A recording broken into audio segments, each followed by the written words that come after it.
Hello everyone and welcome to today's video. Now today I'm not going to be talking about Valorant Patch Notes 9.11, and correct me if I'm wrong, but this might be the final patch notes, I believe, for Valorant for this year in 2024. We are ending it off potentially with a bang, with Neon being finally nerfed after terrorizing the rank scene. The ping system has also been changed, which has basically caused a massive split in the community, and Vyse has also been, basically looks like it's been buffed as well. So let's get into the patch notes, and let's first start off with Neon.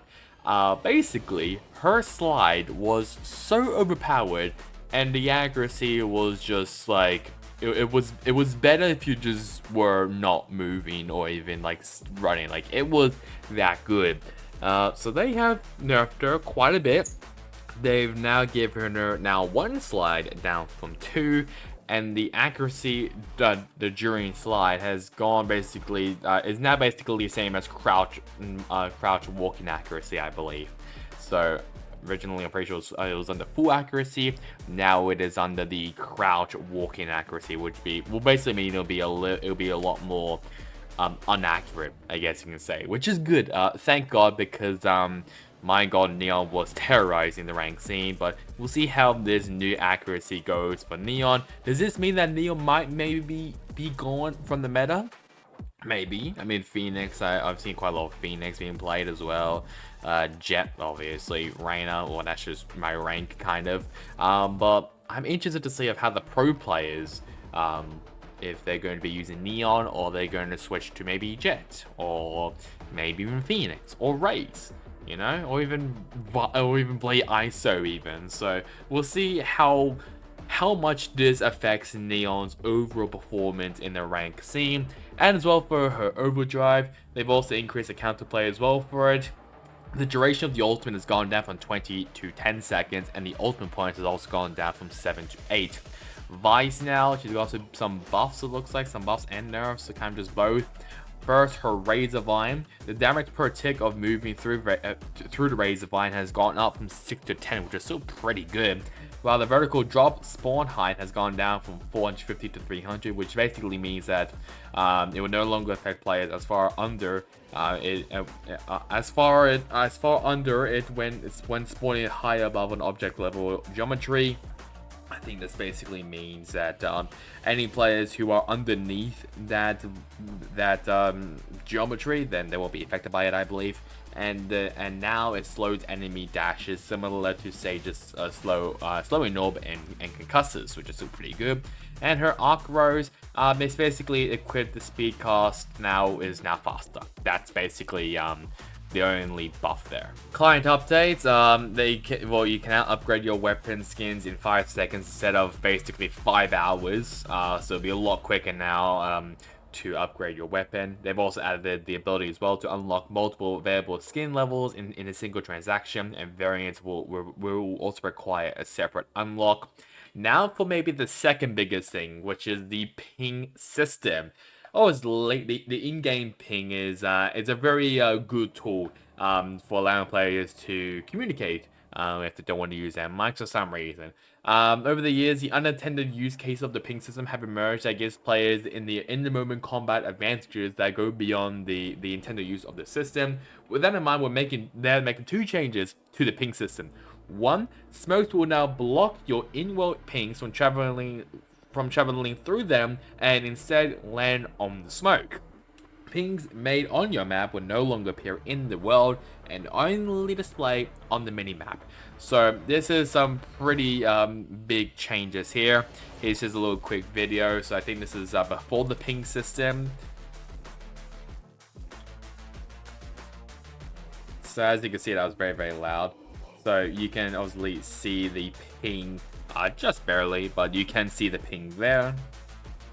And even as well on the world, so you can see where the spike is. That's kind of what, you know, I mean, spike plants and other stuff. So I guess it is pretty OP. So that's what it used to look like. Now this is what it looks like here. So literally put the smoke down. You try to ping, and it will only show, looks like, the outside of the smoke. So it doesn't actually ping what's inside of the smoke. So like even like the brimstone is trying to ping the the spike, he does it as well on there, and you can't see it in the world. So it's a pretty big change in my opinion, and has garnered a lot of split opinions on this. Obviously, there's a lot of people that are saying, I think this is a good change. It will create more of a skill gap between the good players and the great players, while other people are saying this is a horrendous change. Why would you change this?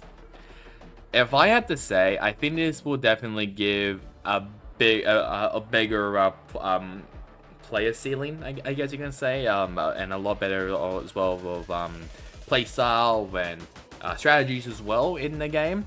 It'll be interesting to see of how people get across that system, especially in post-plant situations like this, where you are defending and attacking. You plant down the spike, you run away, so your little defensive positions. There's people on the spike, but you don't know where the spike is, so you're just spamming. And normally, people will be able to clicking around the spike, but now you can't do that because there's no ping system. So it's interesting to see of how people are going to utilize this new ping system. Yes, there's going to be a lot of people that would hate it, but I know I've seen a couple of people actually quite like the system, just because it just separates the skill gap even more, so at least there's a lot more skill in the game other than just like handing it to like basically handing it on a platter. So I think it's good on that aspect. Yes, it is bad for post-plant situations and knowing where someone is in that smoke. But that's just kind of just how Valorant goes and how every game obviously goes as well. They will make a change. You may not like it, but at the same time, it will just create a bigger skill gap and a higher player ceiling as well in that game. And as well for all the platforms for Team Deathmatch, the regen shield has now been added to TDM in Stage 1. When using the Classic in Stage 1, you will now have the regen shield instead of light armor, so now it will be the Stage 1 Classic, now with regen shield. Social updates now, PC only, updated the color of party chat messages from team chat messages, and they've also updated the appearance of party flags in the social panel. And for bug fixes on all platforms under the progression subcategory, fix a bug that incorrectly required 100 matches played to complete the Play a Match weekly mission. So that's really about it from me on Valorant Patch Notes 9.11. So now, guys, to like, comment, and subscribe. It would really help me, especially on this channel. Comment down below what you think about the neon nerfs. I thought that's kind of alright. They can maybe nerf a bit more on the accuracy, maybe make it the same as running accuracy than sliding, but at least it's definitely a change. So that's really bad for me. Hope you guys enjoyed it. Catch you guys the next time in the next one. Goodbye.